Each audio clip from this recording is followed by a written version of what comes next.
천주교 즉 로마 카톨릭 교리를 통해 개신교 즉 기독교가 파생되었기 때문에 성경을 근거로 모두 같은 하나님을 믿고 구원을 받는다고 대다수의 사람들이 생각하고 있습니다. 하지만 이러한 생각이 얼마나 잘못된 것인지 이 시간을 통하여 카톨릭과 기독교의 차이와 카톨릭이 왜 기독교에서는 이단으로 볼 수밖에 없는지, 그리고 왜 카톨릭 교리를 따르면 구원을 받을 수 없는지에 대하여 살펴보도록 하겠습니다.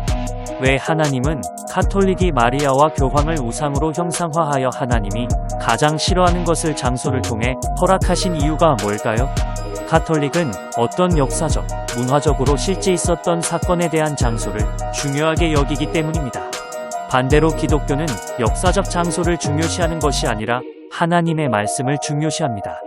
성지 순례를 가보면 카톨릭은 성경 속 역사적 사실에 근거한 장소의 형상을 가져다가 만들어 믿으며 우상 숭배를 하지만, 기독교인들은 그 장소를 통해 하나님의 말씀의 성취에 대한 확신을 갖고 말씀에 근거한 믿음을 발견하게 됩니다.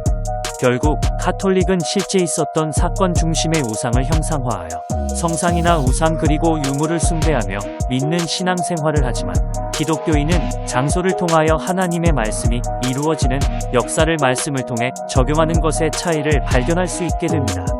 즉, 하나님의 말씀을 믿는 믿음이 하나님을 믿는 것임을 바로 알고 신앙생활을 하는가에 따라서 구원에 결정되는 것을 알 수 있습니다. 이번에는 카톨릭의 교황에 대해서 알아보도록 하겠습니다. 교황은 스스로를 그리스도의 대리자라고 칭하지만, 성경에서는 예수 그리스도 외에는 교회의 머리나 대리자가 없다고 분명히 말씀합니다. 교황이 하나님의 아들 대리자라는 칭호로 불리는 것은 인간이 하나님의 자리를 차지하는 참남된 이름임을 알 수 있습니다. 계시록 13장 1절 내가 보니 바다에서 한 짐승이 나오는데 뿔이 열이요 머리가 일곱이라 그 뿔에는 열 면류관이 있고 그 머리들에는 참남된 이름들이 있더라. 계시록 13장 5절 또 짐승이 큰 말과 참남된 말하는 입을 받고 또 42달 일할 권세를 받으니라. 데살로니가후서 2장 4절 저는 대적하는 자라 범사에 일컫는 하나님이나 숭배함을 받는 자 위에 뛰어나 자존하여 하나님 성전에 앉아 자기를 보여 하나님이라 하느니라. 여기서 참남이란 본래 하나님께만 속한 영광과 권세를 인간이나 피조물이 가로채는 행위를 말합니다. 이러한 것은 신학적으로 하나님을 모독하는 행위입니다. 에베소서 5장 23절 이는 남편이 아내의 머리됨이 그리스도께서 교회의 머리됨과 같음이니 그가 친히 몸의 구주심이라. 교회의 머리는 오직 예수 그리스도 한 분이시며 성령만이 참된 대리자가 됨을 믿어야 합니다. 카톨릭은 1870년 제1차 바티칸 공의회에서 교황 무류성 교리를 공식화했는데, 이는 교황이 신앙과 도덕 문제에 있어 교도권으로 선언할 때에는 오류가 없다는 주장입니다. 결국 교황의 말을 하나님의 말씀과 동등하거나 그 이상으로 여기는 것으로 사람을 신격화하는 대표적 사례로 볼 수 있습니다. 이에 대한 신학적 문제를 살펴보면 완전한 진리와 무오성은 오직 하나님과 그의 말씀인 성경에만 속한 속성으로 볼 수 있습니다. 요한복음 17장 17절 저희를 진리로 거룩하게 하옵소서. 아버지의 말씀은 진리니이다. 사람이 무오하다고 주장하는 것은 성경의 권위를 부정하고 인간을 신격화하는 행위로 계시록 13장 5절의 참남된 말과 정확히 일치합니다. 두 번째로 카톨릭의 연옥 교리를 통해 성경에 없는 죽은 자의 중간 상태를 설정해 교회의 권위를 통한 구원을 주장하였습니다. 세 번째 면죄부 교리로 금전이나 행위를 통해 죄사함을 얻을 수 있다는 교리로 십자가 복음을 훼손하기도 했으며, 이외에도 마리아가 원죄 없이 태어나고 죽지 않고 하늘로 올라갔다는 비성경적 교리인 마리아 무염시태와 승천 교리를 가르치고 있으며, 성인들에게 기도하며 그들의 공로를 의지하게 하는 성인 숭배나 성화나 조각상 앞에 절하며 경배하는 행위를 통해 성상을 숭배하고 십자가 조형이나 성인들의 유해 등을 은혜의 수단으로 여기는 유물 숭배 및 미사를 통해 떡과 포도주가 실제 예수님의 살과 피로 변화된다고 주장하는 성찬 변질 교리를 신자들에게 가르치기도 합니다.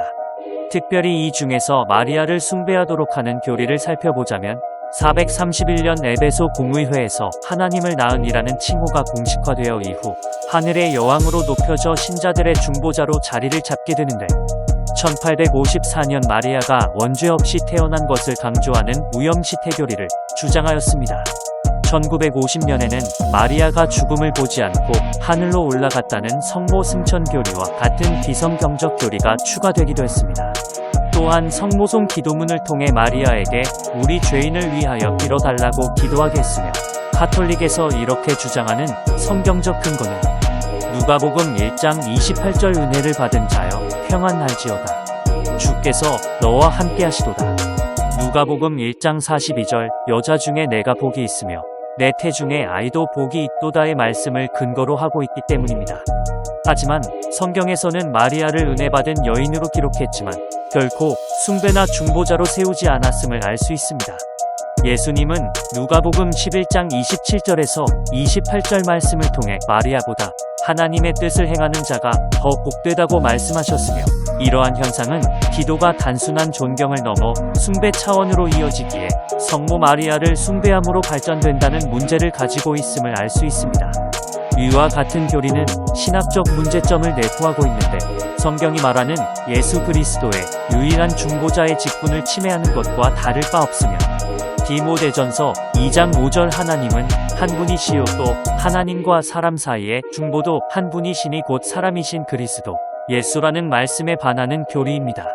하나님께만 돌려야 할 영광을 마리아나 성인 그리고 유물이나 성상에게 돌리는 것은 우상 숭배임을 우리는 출애굽기 20장 4절과 5절 말씀을 통해 알 수 있습니다. 너를 위하여 새긴 우상을 만들지 말고 또 위로 하늘에 있는 것이나 아래로 땅에 있는 것이나 땅 아래 물 속에 있는 것에 아무 형상이든지 만들지 말며 그것들에게 절하지 말며 그것들을 섬기지 말라. 마리아가 은총의 중배자인 것처럼 부각되고 예수 그리스도의 십자가 부활에 달려있는 구원이 왜곡되는 점을 볼 때 카톨릭의 교황권이 제도화한 마리아, 성인, 유물, 성상 숭배는 모두 성경이 경고하는 짐승에게 경배하고 우상을 숭배하는 모습과 정확히 일치합니다.